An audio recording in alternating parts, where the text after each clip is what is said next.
Buyback of shares के total 3 sums कराऊंगा। अगर जिस बच्चे ने 3 सम स्टार्ट टू एंड तक अच्छे से देख के समझ के पढ़ लिया, आई एम श्योर कि डेफिनेटली उसके सारे डाउट क्लियर हो जाएंगे, सारे कॉन्सेप्ट क्लियर हो जाएंगे बायबैक ऑफ शेयर्स के। तो यस, मैं ये कह सकता हूं कि यही 3 सम है जो आपको बायबैक ऑफ शेयर्स के कम से कम 20 मार्क और मैक्स टू मैक्स 30 मार्क आपके एग्जाम में दिलाएगा।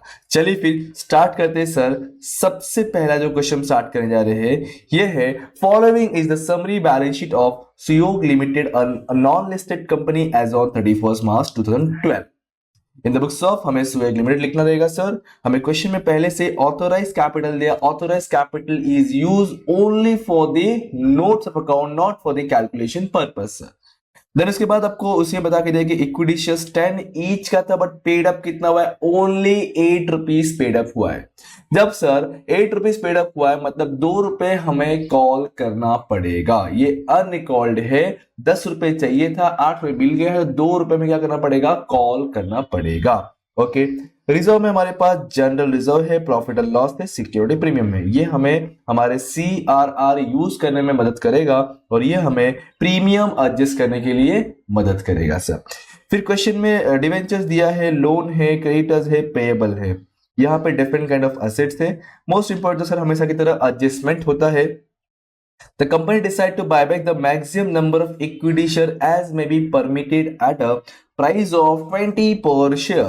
Find out the maximum number of shares to be buy back. देखिए पहली बात समझ लीजिए, अब पहली बात से पहले ये बात कर लीजिए कि सर इस क्वेश्चन का आप जो है स्क्रीनशॉट ले लीजिए। फर्स्ट काम ये कर लीजिए आप कि इस क्वेश्चन का जो है स्क्रीनशॉट ले लीजिए क्योंकि इसी को हम सॉल्व करने वाले हैं। अब देखिए सबसे पहले सर हमें इस चैप्टर को सॉल्व करने से पहले हमें 2 चीजों की जरूरत पड़ती है सर। एक होता है नंबर ऑफ शेयर बायबैक और एक होता है ऑफर प्राइस। क्या क्या? नंबर ऑफ शेयर बायबैक और एक क्या होता है? Offer price. तो सर क्वेश्चन में ऑलरेडी ऑफर प्राइस दिया है 20 पर शेयर, बोल के दिया कि 20 रुपए का ऑफर प्राइस है, 20 रुपए का ऑफर प्राइस है। तो नंबर ऑफ शेयर बायबैक हमें पहले पता करना पड़ेगा in the calculation of working note. Then फिर हम आएंगे जर्नल एंट्री सॉल्व करने के लिए। इसके बाद वाला जो क्वेश्चन सॉल्व कराऊंगा उसमें आपको journal entry plus balance sheet दोनों कराऊंगा। सो इसलिए चैनल को सब्सक्राइब कर लीजिए अगर अब तक नहीं किए हो तो, ठीक है। और हाँ, एक चीज और आपको बताना था, हमारे सारे टॉपिक के प्रॉपर एक सिस्टमैटिक तरीके से पूरा कोर्स हमारे पास हमारा अवेलेबल है। आप जो है विजनरी कॉमर्स एकेडमी एप्लीकेशन, जो इसका लिंक आपको डिस्क्रिप्शन में मिल जाएगा, वहां जाकर के पूरा कोर्स आप बाय करके पढ़ सकते हो और वो कोर्स का प्राइस बहुत ही अफोर्डेबल है आप लोगों के लिए। चलिए फिर स्टार्ट करते। फिलहाल अभी ये क्वेश्चन सर देखिए, सबसे पहले क्या करना है सर? ऑफर प्राइस गिवन का फॉर्मेट ड्रॉ करना है जो कि सर कुछ इस तरीके का होता है। अगर आपने पहले पढ़ा रहेगा तो डेफिनेटली पता होगा, नहीं पढ़ा हो तो अभी पढ़ा दूंगा, कोई दिक्कत नहीं सर। तो ऑफर प्राइस गिवन का फॉर्मेट कुछ इस तरीके से होता है। ये पूरा फॉर्मेट हमें सॉल्व करना होगा। इसी की मदद से मालूम पड़ेगा कि क्वेश्चन में नंबर ऑफ शेयर बायबैक कितना करना है। अब इसमें सबसे पहले चीज sir 25% of share holder fund, उसमें सबसे पहले चीज शेयर कैपिटल। शेयर कैपिटल में प्रेफरेंस इक्विटी दोनों आता है। हालांकि इस क्वेश्चन में सिर्फ और सिर्फ इक्विटी, ध्यान रखना आपको, पहली बात तो फुल्ली पेड लेना है, दूसरी बात ऑथोराइज नहीं लेना है। तो ये वाला पार्ट नहीं आएगा, ये आएगा, लेकिन फुल्ली पेड वाला आएगा। आप देख सकते हो यहाँ पे 8 लाख नंबर्स है, 8 ईच पेड करके ये अमाउंट दिया, बट हमें ये नहीं चाहिए sir, fully paid. That is 8 lakh multiply 10, that is 80 lakh rupees का अमाउंट यहाँ पे आ जाना चाहिए। कितना आ जाएगा? 80 लाख रुपीस का आपका टोटल शेयर कैपिटल मिल गया, टोटल शेयर कैपिटल। ओके, अब बात करूंगा रिजर्व सरप्लस में, जितने भी हमारे पास रिजर्व सरप्लस होंगे सबका हम एडिशन करेंगे। आप क्वेश्चन पे आके देखिए, यहाँ पे आपके पास 1 2 3 रिजर्व सरप्लस है।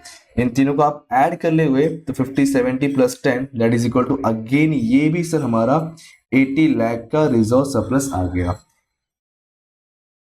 ओके, अब इन सबको प्लस करोगे आप शेयर कैपिटल और रिजर्व सरप्लस को, तो मिलेगा 1 करोड़ 60 लाख। कितना मिल जाएगा? 1 करोड़ 60 लाख। ये आउटर में नहीं सर, ये इनर में आएगा, जो मिलेगा टोटल शेयर होल्डर फंड। इसका 25% निकाल करके आपको आउटर में लिखना है। ऐसा क्यों लिखा ना, 25% ऑफ शेयर होल्डर फंड। तो ये हो गया शेयर होल्डर फंड।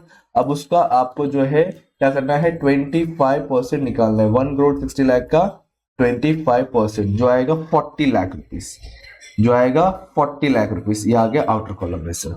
अब आगे बढ़ेंगे हम लोग चाहिए मिनिमम ओन फंड, जिसके अंदर पहला कॉन्सेप्ट है टोटल शेयर होल्डर फंड, जो कि हमने ये रहा निकाल दिया है सर। तो ये आ जाएगा इधर 1,60 lakh as a total shareholder fund. Now we requires 50% of डेप्ट, 50% ऑफ डेप्ट की जरूरत है। डेप्ट मतलब यहाँ पे डिवेंचर और लोन से मतलब है। और क्वेश्चन देखोगे तो आपके पास डिवेंचर लोन भी दिया हुआ है। हाँ जी सर, डिवेंचर 20 लाख का है, लोन भी 20 लाख का है। तो सर यहाँ पे मैं एक बात बता रहा हूं, ध्यान सुनिएगा, 20 lakh plus 20 lakh is equal to 40 lakh, but मुझे 40 लाख नहीं चाहिए, अगेन मुझे इसका 50% चाहिए। तो फिर 40 लाख का 50% मतलब आएगा 20 लाख रुपीस। तो सर 1,60 में से अगर मैं 20 लाख माइनस करता तो बताइए कितना आएगा सर? डेफिनेटली 1,40 लाख आ जाएगा। कितना आ जाएगा? 1,40 लाख। तो हमने हमारे वर्किंग के दो पार्ट कवर कर दिए, एक आपका 25% ऑफ शेयर होल्डर फंड और दूसरा आपका मिनिमम ओन फंड। काफी टाइम सिर्फ ये वाला चीज ही 5 मार्क के लिए पूछ लेता है, तो इसको इग्नोर ना कीजिए, सॉल्व कीजिए, ध्यान दीजिए, इस वीडियो को लाइक करके अपने सारे फ्रेंड के साथ शेयर जरूर कीजिएगा। चलिए अब आते हैं पेड अप इक्विटी से बोला नंबर ऑफ इक्विटी शेयर। ये कहां से लाएंगे सर? क्वेश्चन में आने का, यहां देखो आपको नंबर ऑफ इक्विटी शेयर, ये वाला ऑथोराइज नहीं रे बाबा, ऑथोराइज को साइड में रखो, बात सिर्फ हम इशूड की करने का। Authorise is just part of notes of account. इस क्वेश्चन में हमें authorise just part of notes of account, हमें जो है इशूड को पकड़ना है। और इशूड में नंबर्स दिया 8 लाख, कभी कभी नंबर नहीं दिया होता, क्या करने का?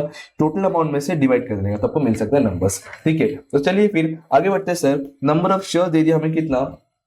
8 लाख का नंबर ऑफ शेयर्स दिया हुआ है। तो हम चलेंगे सबसे पहले इस 8 लाख को यहाँ पे कैलकुलेशंस के लिए लिख लेंगे। 8 लाख का हम मैक्स टू मैक्स बोला हुआ है 25%, मल्टीप्लाई क्वेश्चन में ऑफर प्राइस ऑलरेडी गिवन है जो कि है 20 रुपीज। देख सकते हो आप लोग यहाँ पे कितना है? 20 रुपीज। इसको सॉल्व कीजिए, मुझे बताइए कितना है। उठाओ अपना हथियार, अपना कैलकुलेटर, सॉल्व कीजिए, वरना एग्जाम में भी ऐसे लिखते रह जाओगे, ऐसे यहाँ लिखते रह रहे हो। तो सर अमाउंट है 8 लाख मल्टीप्लाई 25% मल्टीप्लाई 20 रुपीज, तो ये आ रहा है 40 लाख रुपीज। ये कितना आ गया सर? 40 लाख रुपीज। तो तीनों वर्किंग का तीनों कॉन्सेप्ट हमारा सॉल्व हो चुका है। Now we required lowest amount, तीनों में से लोवेस्ट अमाउंट। आप देख सकते हो सर 40 लाख की लोवेस्ट है। आपसे 40 लाख ले तो ले कौन सा? पहले वाले के जैसा, अरे कोई भी लो ना, कोई भी लो, एक ही बात बनता है। तो सर सबसे लोवेस्ट जो है 40 लाख है इन शॉर्ट। तो 40 लाख रुपीस आपको यहां लिख देना है। ये क्या मिला? ये मिला टोटल बायबैक अमाउंट। क्या मिला? Total buyback amount. हमें क्या जरूरत है सर? ऑफर प्राइस और number of share buyback. Offer price is always given in the question, so now we required only number of share buyback sir. Let's apply the formula of number of share buyback sir. तो sir number of shares बीबी लिख रहा हूं, that is buyback का आप लोग full form लिखना, shortcut मत लिखना वरना ये मुझे ना। ओके तो सर ये कैसे निकलेगा? Total buyback divide by offer price. मालूम है कि 40 लाख का हम बायबैक कर रहे हैं और एक शेयर 20 रुपया कर रहे हैं, तो कितने नंबर ऑफ शेयर बायबैक कर रहे हैं? तो डेफिनेटली कैलकुलेशन बनेगा sir 40 lakh divide by each, बोल के दिया क्वेश्चन में 20 ईच। तो डेफिनेटली ये करने पे कितना आ जाएगा सर? 2 लाख। 2 लाख शेयर्स आएगा। ठीक है, 2 लाख शेयर्स ये लोग बायबैक करने वाले हैं। 40 लाख डिवाइड बाय 2 कर देने पे सिंपल सा 20 हाँ ओके 2 लाख आपका सर आ जाएगा। और हमें क्वेश्चन में पहले से ही ऑफर प्राइस दिया हुआ है जो कि है ₹20। मुझे मालूम है कि क्वेश्चन के अकॉर्डिंग फेस वैल्यू 10 रुपए का है। सर कहाँ लिखा है? हमको मालूम पड़ने दो। देखो अभी मालूम पड़ा लो, ये देखो 10 ईच है, मतलब हमने लिया 10 रुपए था, बट देते वक्त हम दिलदार है यार, हम दिलदार है, हम बोले 10 नहीं ले 20 ले। तो सर जो 10 एक्स्ट्रा दिया है हमने, it's a security premium, it's a security premium. ये हमारा पूरा वर्किंग पार्ट था। कभी कभी यही वर्किंग 5 मार्क लेके जाते हैं आपको, तो इसको भूलिए नहीं। फटाफट वीडियो को स्टॉप कीजिए, इसको पॉज कीजिए और इसको फटाफट लिख के लीजिए या फिर स्क्रीनशॉट लेके रखिए। फिलहाल मैं आगे बढ़ रहा हूँ जर्नल एंट्री के लिए। Sir journal entry format ready करेंगे, इन द बुक्स ऑफ लिख दिया हमने। सबसे पहला सर हमने क्या किया है, हमारे नोट्स अकॉर्डिंग हमने स्टेप्स को फॉलो किए हुए। और आई सजेस्ट अगर आपके पास अब तक नोट्स नहीं मिला है, नहीं पहुंचा है, तो नीचे डिस्क्रिप्शन लिंक मिल जाएगा, आप वहां एप्लीकेशन में जाइए, फ्री मटेरियल में, स्टडी मटेरियल में, वहां से फ्री ऑफ कॉस्ट में बायबैक ऑफ शेयर्स के जो नोट्स के पीडीएफ पे डाउनलोड कर लीजिए। Got it. इतना ही नहीं, इस सेमेस्टर 5 में आने वाले इंपॉर्टेंट थ्योरी के नोट जो मैंने खुद अपने इन हाथों से लिखा है वो भी आप डाउनलोड कर सकते हो, पढ़ाई कर सकते हो। चलिए फिर चालू करते हैं सर। जर्नल एंट्री स्टेप्स के अकॉर्डिंग सबसे पहले चेक करना है क्या शेयर्स फुल्ली पेड है क्या। डेफिनेटली नहीं है सर, हमने देख लिया है फुल्ली पेड नहीं है। तो फुल्ली पेड का एंट्री होता है सर पैसा account debit to share capital, पैसा आएगा। तो सर जो फर्स्ट एंट्री बनेगा हमारा वो बनेगा कैश और बैंक, या मैं बैंक लिख रहा हूं सिर्फ, बैंक अकाउंट डेबिट कौन सा शेयर है, डेफिनेटली बायबैक की बात करो, मतलब हमेशा मैं इक्विटी से बोलूंगा सर। टू टू क्या हो जाएगा, to equity share capital account. ये मैंने final call due and receive का कंबाइन एंट्री किया हुआ है। तो equity share capital account, narration लिख दूंगा मैं, being final call due and receive. मैंने दोनों कंबाइन एंट्री किया, नरेशन में इसको शो कर देना, नरेशन प्रेजेंट कर देगा ये ड्यू एंड रिसीव का कंबाइन एंट्री है। चलो कैलकुलेशन सर, कितने शेयर्स है सर, 8 लाख शेयर्स है, 2 रुपए बाकी है पर शेयर के पीछे। तो मैं चाहिए तो यहीं पे कैलकुलेशन लिख के दिखाता हूं आपको मैं, 8 लाख मल्टीप्लाई ₹2, तो कितना जाएगा ये, डेफिनेटली 16 लाख सर। कितना जाएगा 16 लाख, 8 दूना 16, 8 16 और 5 10 0 लग गया सर। ये हमने फाइनल कॉल कर दिया। अब हमें ड्यू करना है, तो ड्यू हमेशा या तो पार या तो प्रीमियम, या तो पार या तो प्रीमियम। पार मतलब जितना लिया उतना ही दो, प्रीमियम मतलब जितना लिया उससे ज्यादा दो। और डेफिनेटली हमने 10 रुपए लिया था, दे 20 रहे हैं, तो हमारे जेब से जाएगा यार, तो लॉस तो होगा ना। देखो ड्यू का एंट्री स्ट्रेट फॉरवर्ड सर, किसको देने वाले, शेयर होल्डर को। हमारा शेयर कैपिटल कम होगा तो एंट्री बनता है सर, सारे एंट्री फिक्स है, एंट्री फिक्स होता है, कल अमाउंट चेंज होगा। आप देख ला सेकंड क्वेश्चन कराऊंगा ना मैं, तो एंट्री सेम ही रहेगा। तो sir entry will B equity share capital account debit. में प्रीमियम में कर रहा मतलब मुझे लॉस होगा, तो प्रीमियम डेबिट में आएगा। तो premium on buyback account debit to equity share holder account. ठीक है, एंट्री नंबर सेकंड है, फिलहाल डेट नहीं है तो मैं सेकंड नंबरिंग भी यूज कर रहा हूं। Narration sir, being buyback due at premium. Done sir. अब कैलकुलेशन, अब कितने शेयर्स बायबैक कर रहे हो, आपने वर्किंग ऑलरेडी कर लिया है sir. 2 lakh shares 10 face value 10 premium, तो 2 lakh shares 10 face value 10 premium. तो आप सिंपल से यहाँ कैलकुलेशन लिख सकते हो सर। मैं फिलहाल ऐसा लिख रहा हूँ, 2 lakh that is 2 lakhs multiply rupees 10 rupees face value, same thing for the sir, same thing for the premium also, same thing for the premium also. यहाँ पे प्रीमियम के सेम ही बोला है क्योंकि टोटल 20 था, 10 फेस वैल्यू 10 प्रीमियम सर। यह आ जाएगा 20 lakh rupees, ये भी आ जाएगा सर 20 लाख रुपीस। तो एग्रीगेट कितना हो गया, 40 लाख रुपीस। आप चेक कर सकते हो आपका टोटल बायबैक अमाउंट ही 40 लाख ही था, बराबर है। टोटल बायबैक अमाउंट कितना था, 40 लाख ही था सर। चलिए हमने फाइनल कॉल कर दिया, हमने ड्यू कर दिया। अब चेक करना है क्या क्वेश्चन में कोई इन्वेस्टमेंट सोल्ड बोला है क्या। जहां तक मुझे याद आ रहा है, मैंने पूरा क्वेश्चन पढ़ा, कहीं भी इन्वेस्टमेंट सोल्ड नहीं है। वो छोड़ के नेक्स्ट स्टेप देखना है क्या कोई फ्रेश इश्यू ऑफ शेयर्स बोला है क्या। जहां तक मुझे आगे नहीं याद है सर, कहीं भी क्वेश्चन में फ्रेश इश्यू ऑफ शेयर्स भी नहीं है, तो वो भी स्किप करेंगे। अब आगे बढ़ेंगे CRR क्रिएट करने के लिए, कैपिटल रिडक्शन रिजर्व अकाउंट। तो sir capital reduction reserve account बनाने के लिए आपको देखना पड़ता है कि आपको कितना ड्यू है minus fresh issue of shares. तो ड्यू तो मुझे मालूम है, हमारे फर्स्ट इंटरेस्ट से मालूम पड़ जाएगा। क्वेश्चन में फ्रेश इश्यू ऑफ शेयर्स है ही नहीं, तो फ्रेश इश्यू ऑफ शेयर्स 0 है, मतलब ड्यू का जो कैपिटल अमाउंट होगा उतने का ही हमें CRR क्रिएट करना पड़ेगा। अब सुनो, आने का ड्यू वाली एंट्री में इसमें शेयर कैपिटल चेक करने का, शेयर कैपिटल कितने का है, 20 लाख रुपीस का रिक्वायरमेंट है। क्या क्वेश्चन में कोई फ्रेश इशू है क्या, नहीं है सर। मतलब 20 लाख माइनस 0, तो 20 लाख की पूरी जरूरत है, तो 20 लाख का ही CRR बनेगा। CRR क्रिएट करने का एंट्री जो होता है reserve account, it is free reserve account debit to CRR। Free reserve में प्रॉफिट एंड लॉस या फिर जनरल रिजर्व आता है। अब यहां देखिए क्या कोई ऐसा चीज है, हाँ जी सर है ना, दोनों भी है, जनरल रिजर्व भी है और प्रॉफिट एंड लॉस भी है। प्रॉफिट एंड लॉस है 50 lakh and we required only 20 lakh, तुच्छ सा अमाउंट रिक्वायर्ड है सर इस क्वेश्चन के अकॉर्डिंग। तो 20 लाख की जरूरत है 50 लाख, तो यस सर हम प्रॉफिट एंड लॉस का पैसा यूज कर सकते हैं। तो एंट्री का लिखेंगे, किसका पैसा यूज करें, प्रॉफिट एंड लॉस। तो प्रॉफिट का पैसा कम होगा, प्रॉफिट एंड लॉस होता है क्रेडिट बैलेंस, कम करने के लिए डेबिट करेंगे। तो एंट्री आना चाहिए sir profit and loss account debit. मैं CRR शॉर्टकट लिख रहा हूं, आई सजेस्ट और आई रिक्वेस्ट, प्लीज कृपया करके आप लोग CR का फुल फॉर्म लिखिएगा। अकाउंट डेबिट मैं टाइम बचाने के लिए लिख रहा हूं शॉर्टकट में। अब मुझे जरूरत है 20 लाख का, तो मैं 20 लाख अकाउंट में पड़ा भी हुआ है प्रॉफिट एंड लॉस के रिजर्व सरप्लस में, तो यस मैं 20 लाख का पूरा यूज कर लिया। ठीक है, नरेशन लिख देंगे हम यहां पे, being CRR created out of reserve भी आप ऐड कर सकते हो। अब से नेक्स्ट जो होता है प्रीमियम एडजस्ट करना होता है। प्रीमियम की जरूरत कितनी है आप यहां देख सकते हो, 20 लाख रुपयों की जरूरत है प्रीमियम के लिए।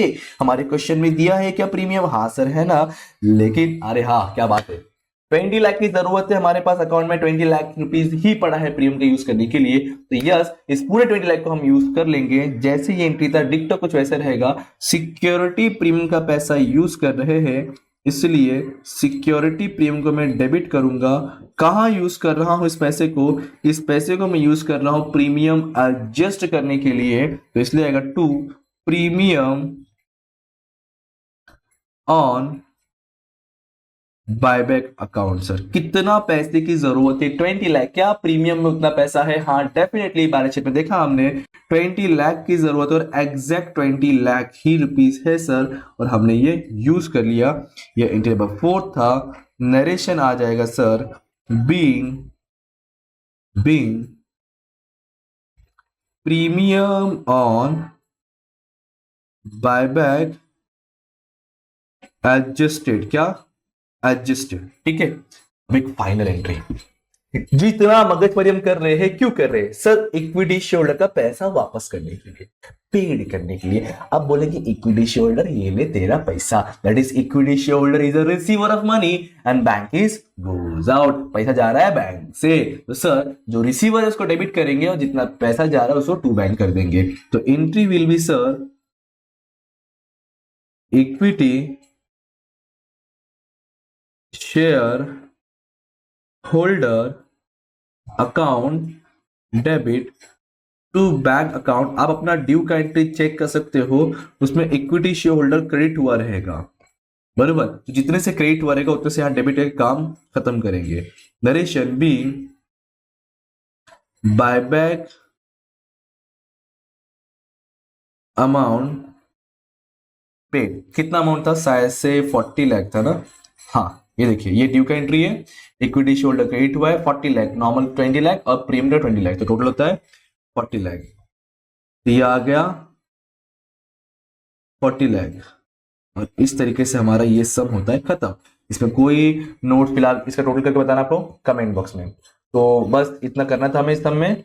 ऐसे क्वेश्चन 10 मार्क के लिए पूछ सकते हैं, कभी कभी 15 मार्क के लिए पूछ सकता है, अगर लक के ऊपर डिपेंड करा।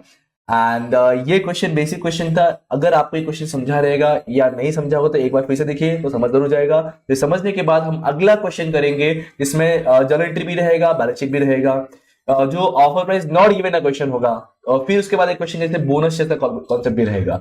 तो कहने के मैं 3 क्वेश्चन ऐसा करवा जिसमें मैक्सिमम चीजें कवर हो जाए, और जिसका ये 3 क्वेश्चन अच्छे से हो गया डेफिनेटली उसका एग्जाम में भी बायबैक ऑफ शेयर चैप्टर का क्वेश्चन काफी अच्छा जाएगा। अब मिलते कोई और वीडियो कोई और लेक्चर तक पढ़ते रहिए, पाठा से को याद करते रहिए। Thank you so much, bye bye, जय हिंद दोस्तों, और इसी तरीके से हमें प्यार देते रहिए।